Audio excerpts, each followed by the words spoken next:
20 minute পরেই শুরু হবে 2026 বিশ্বকাপের দুই দেশের মহরণ। একটি 2022 বিশ্বকাপের রানার্স আপ যদি ফ্রান্সের কথা বলি, অপরদিকে তাদের বিপক্ষে মাঠে নামবে সেনেগাল, এবং দুটি দলই কিন্তু শক্তির বিচারে একে অপরকে ছেড়ে কথা বলবে না। এবং দুই দলের যদি সর্বশেষ যদি বিশ্বকাপ যে ম্যাচটি তারা একে অপরের বিপক্ষে খেলেছে, সেই ম্যাচটি হচ্ছে 2002 সালে, এবং সেই ম্যাচে কিন্তু সেনেগালের কাছে 1-0 হেরেছিল এই ফ্রান্স। সেই ফ্রান্সের বিপক্ষেই দীর্ঘ বছর পর বিশ্বকাপে কিন্তু মুখোমুখি হচ্ছে। এর আগে কিন্তু দুই দল অনেকবারই বিশ্বকাপ খেলেছে, তবে দুই দলের কিন্তু মুখোমুখি হয়নি।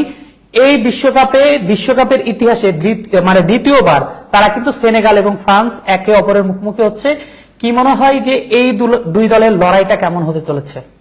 ফ্রান্স যেমন গতবারের বিশ্ব চ্যাম্পিয়ন, সেনেগালও কিন্তু আফ্রিকান চ্যাম্পিয়ন। তাদের আফকনের রিসেন্ট যেই টুর্নামেন্টটা হয়েছে, যদি বিতর্কিত ম্যাচটি আমরা বাদ দিই, তারা কিন্তু মরক্কোর এগেইনস্টে 1-0 গোলে জয়লাভ করেছিল। যদিও ওয়াকওভারের কারণে, নিয়ম রক্ষার কারণে মরক্কোকে চ্যাম্পিয়ন হিসেবে ঘোষণা করা হয়েছে, বাট মাঠের খেলায় কিন্তু 1-0 তারা জিতেছিল। তো ফ্রান্স যেমন গতবারের বিশ্ব চ্যাম্পিয়ন, রানার্স আপ ছিল, 2018 বিশ্ব চ্যাম্পিয়ন ছিল, সেনেগালও কিন্তু আফ্রিকান চ্যাম্পিয়ন বনাম চ্যাম্পিয়নের ম্যাচ আমরা আজকে দেখতে যাচ্ছি। বেশ হাড্ডাহাড্ডি লড়াই হবে বলে আমার মনে হচ্ছে। হ্যাঁ, তাই হবে, হাড্ডাহাড্ডি লড়াই হবে, এটাই আমরা ভাবতে পারি। কারণ বিশেষ করে ফ্রান্সের কথা যদি আমরা বলি, এই বিশ্বকাপের টপ 4 যারা হট ফেভারিট আছে তাদের মধ্যে সেকেন্ড পজিশনে রাখা যায়। এখন হয়তো কিন্তু ফ্রান্সের এটাকে এইবার ওয়ার্ল্ড কাপের বেস্ট অ্যাটাক লাইন বলা হচ্ছে। ইভেন যে স্পেনকে আমরা 1 নম্বরে রেখেছিলাম, তাদের যে খেলার অবস্থা, তাতে বলাই চলে যে হয়তো এই জায়গাটা আসলে ফ্রান্সের দখলে আছে। তবে আমাদের আজকের ম্যাচটা অন্তত দেখতে হবে। সেই ম্যাচ দেখতে হলে আপনাদেরকে অপেক্ষা করতে হবে আরো 15 থেকে 20 মিনিট। রাত 1টায় কিন্তু সেই ম্যাচ শুরু হবে। সেই ম্যাচের অপেক্ষায় আমরা আছি। তার আগে যদি আপনাদেরকে একটু বলে দিতে চাই, শুরুতেই বলেছি যে ফ্রান্সের বিপক্ষে সেনেগালের এই বিশ্বকাপের ইতিহাসে একবার দেখা হয়েছিল। সেই ম্যাচটাতে কিন্তু সেনেগাল 1-0 জিতেছিল।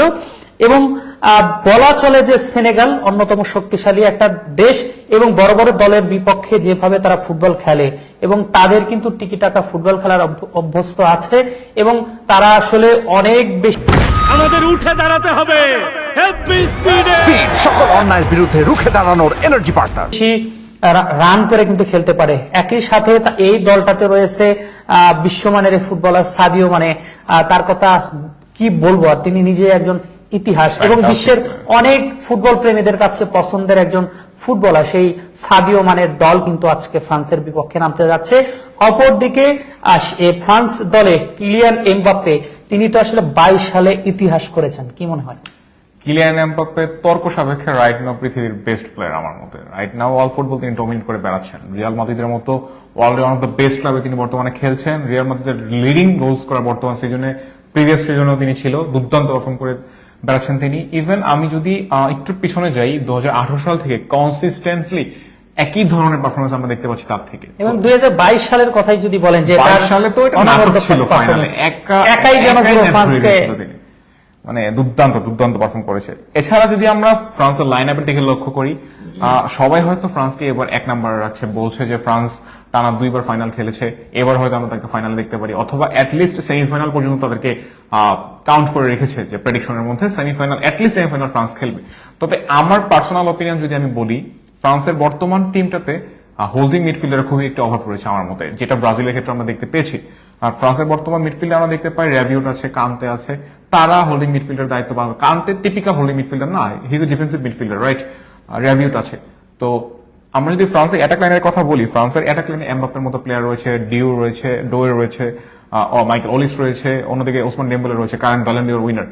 তাদের অ্যাটাক লাইনটা দুর্দান্ত, বাট মিডফিল্ড থেকে যদি বল না যায়, ডিস্ট্রিবিউটর যদি না থাকে, তারা অ্যাটাক কে হবে? সেটাই, যেটা আসলে সেটা সম্মুখীন কিন্তু স্বয়ং ব্রাজিল হয়েছে, যে দলটাকে আসলে সবথেকে হট ফেভারিট এই বিশ্বকাপেও ধরা হয়। কারণ এই বিশ্বকাপের দলে তাদের যে স্টার প্লেয়ার গুলো আছে, সেই দল নিয়ে কিন্তু অনেকটা মুখ থুবড়ে পড়েছে।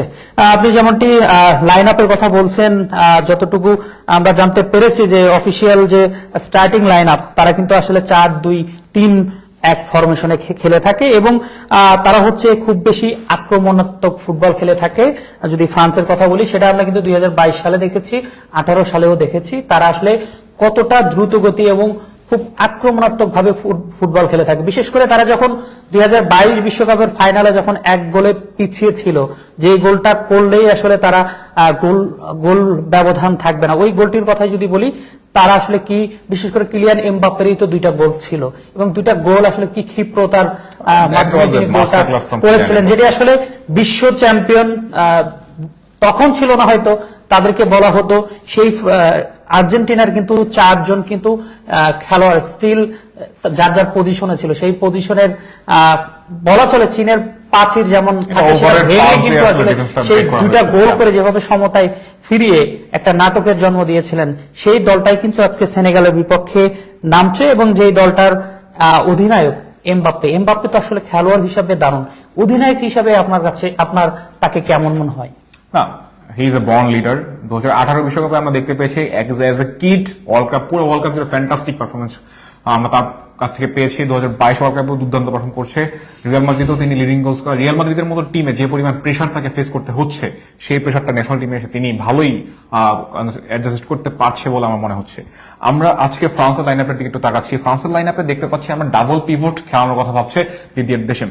ডাবল পিভট খেলানোর ক্ষেত্রে আমি বারবার একটা কথা বলছি, ফ্রান্সে কিন্তু টিপিক্যাল হোল্ডিং মিডের আজকে অভাব রয়েছে। যদি সেনেগাল মিডফিল্ডকে আউটপ্লে করতে পারে, তবে আজকে ফ্রান্সের এই ম্যাচটি বের করে আনতে বেশ বেগ পেতে হবে আমার মনে হচ্ছে। হ্যাঁ দর্শক, এমনই আসলে যে 2টা দলেই আসলে তারকা ঠাসা খেলোয়াড় রয়েছে। একই সাথে বিশ্বের বিভিন্ন ঘরোয়া লিগগুলোতে এবং বড় বড় লিগগুলোতে কিন্তু তাদের ফুটবলাররা খেলে বেড়ান এবং এখান থেকে কিন্তু তাদের অভিজ্ঞতাটাও আসলে কিন্তু অনেক বেশি।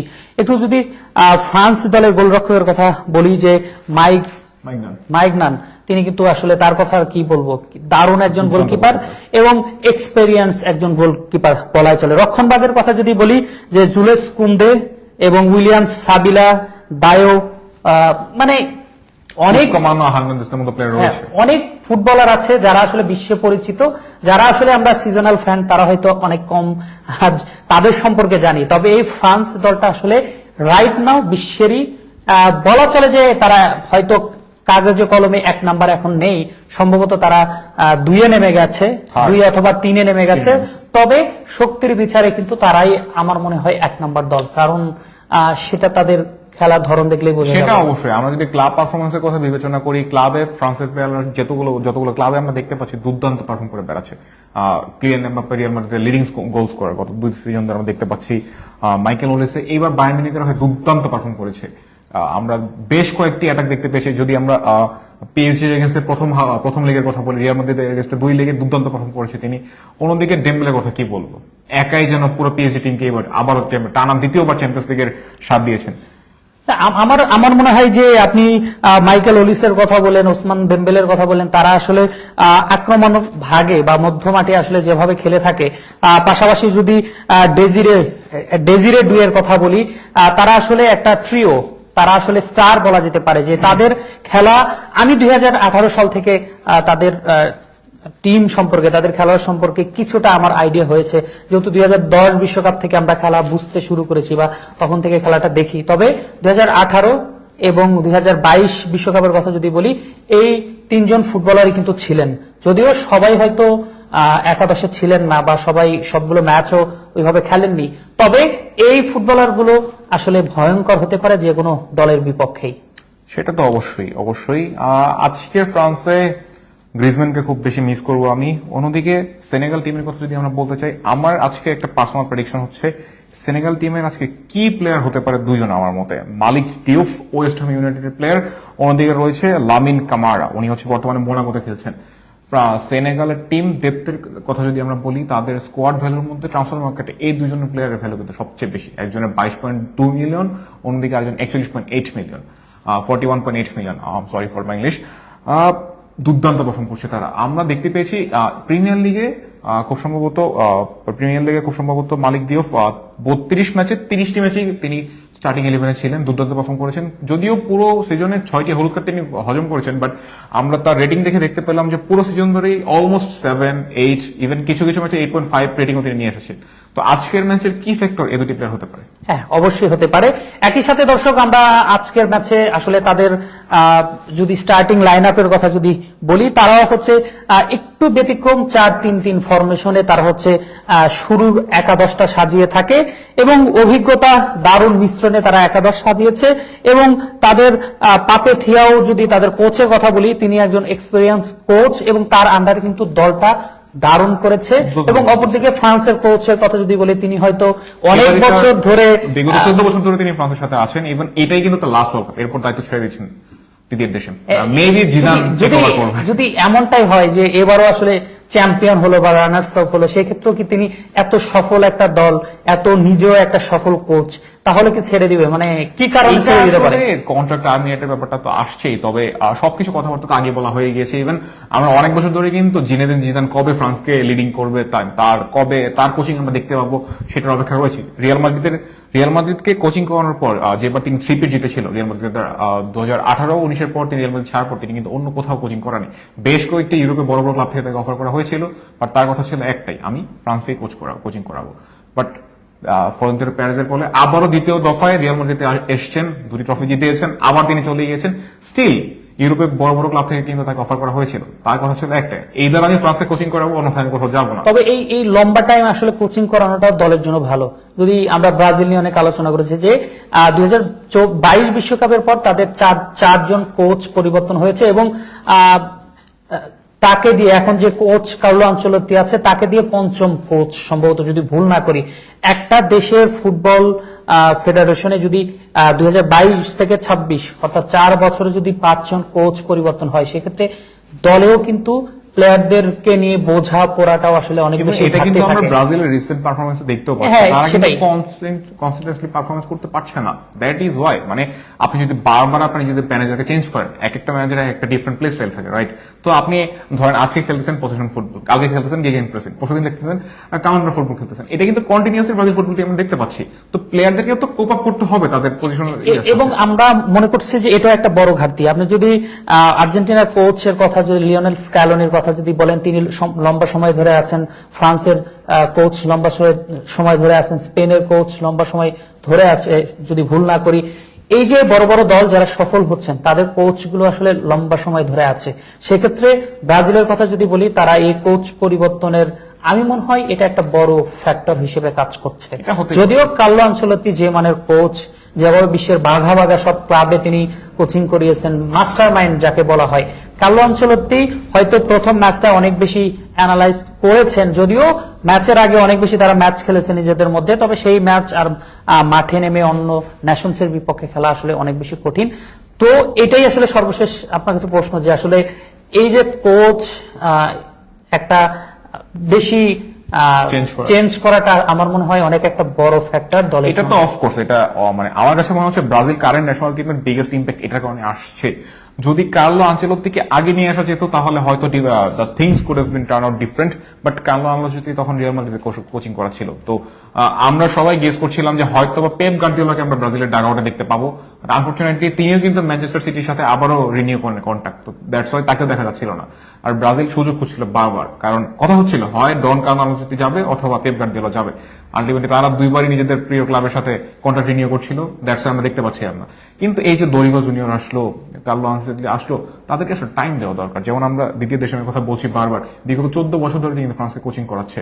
আমরা ফলাফল কি দেখতে পাচ্ছি? 2018 বিশ্ব champion, 2022 runners up, even current 2026 অন্যতম হতে পারে কিন্তু এবার ফ্রান্স। এবং তারাও নিতে পারে। যদি প্রিভিয়াস দিকে তাকাই, 2010 সালে বিশ্ব চ্যাম্পিয়ন কারা ছিল? স্পেন ছিল, রাইট?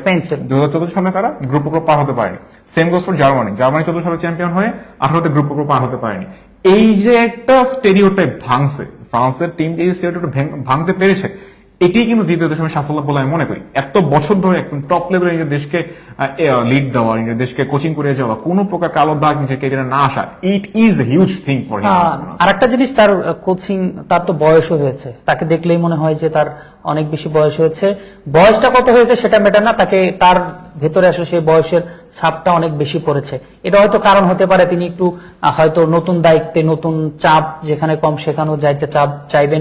তবে এরকম একটা সফল কোচ, একবার চ্যাম্পিয়ন এবং আরেকবার চ্যাম্পিয়নের একদম কাছ থেকে চলে আসা, এবং এই দলটা এমন ভাবে সাজিয়েছে এইবারও চ্যাম্পিয়ন হওয়ার যোগ্য দাবিদার। সে যাই হোক, কথা হবে আজকে ফ্রান্স এবং সেনেগালকে নিয়ে। যদিও ফ্রান্স আজকের ম্যাচেও বিপরীত দল, তবে সেনেগাল নিয়ে যদি একটু কথা বলি, যে গোলরক্ষক এডওয়ার্ড মেন্ডি তিনি আসলে সৌদি লিগে খেলে থাকে, তার পারফরমেন্স নিশ্চিতভাবে ভালো। সৌদি লিগ আল আহলি এখন খেলছেন right now। এখন রাইট নাও আসলে অন্যান্য লিগগুলোর সাথে কিন্তু কম্পেয়ার করা বেশ হয় ভালো এই লিগকে, compete এবং করছে। ভালো করছে আস্তে আস্তে, কিন্তু এই লিগটা ভালো করছে। সেই লিগে যারা খেলে তাদেরকেও হয়তো একটু সমীহ করে এই কথা বলতে হবে তাদেরকে নিয়ে। এই দলটাতে রক্ষণভাগে দারুণ দারুণ ফুটবলার রয়েছেন, বিশেষ করে তাদের অধিনায়ক সাদিও মানে সাদিও মানে কিন্তু কারেন্ট আল নাসেরের চ্যাম্পিয়ন হয়েছে এবার। খুব অনেক বছর পর কিন্তু ক্রিস্টিয়ানো রোনালদোর টিম আল নাসের এবং সেই চ্যাম্পিয়ন হওয়ার দিনে তারও কিন্তু তার একটা গোল আছে এবং তিনি একটা ভালো অবদান রেখেছেন। গোল করার চেষ্টা করছিল। ইভেন লিগে লাস্ট ম্যাচটা কিন্তু তাদের লিগ ডিসাইডিং ম্যাচ ছিল, তারা যদি ওই ম্যাচটা ড্র করতো তাহলে আল হিলাল কিন্তু টুর্নামেন্টে জিতে যায়। তাদের ওই ম্যাচটা মাস্ট উইন গেম ছিল। এন্ড অনেকক্ষণ ধরে আমি ম্যাচটা দেখেছি, লাইভ দেখেছি, তো অনেকক্ষণ ধরেই আসলে ডেডলক ভাঙা ট্রাই করছিল আল নাসেরের ফুটবলাররা, বাট পারছিল না। ফাইনালি হচ্ছে চ্যাম্পিয়ন হয়েছে। এবং চ্যাম্পিয়নটা আসলে যার মাধ্যমে হয়েছে তিনিও আসলে সেই সাদিও মানে রোনালদো দুটি ব্রেস করেছে, দুর্দান্ত একটা ফ্রি কিক গোল করেছে, দুর্দান্ত ফিনিশ করেছে।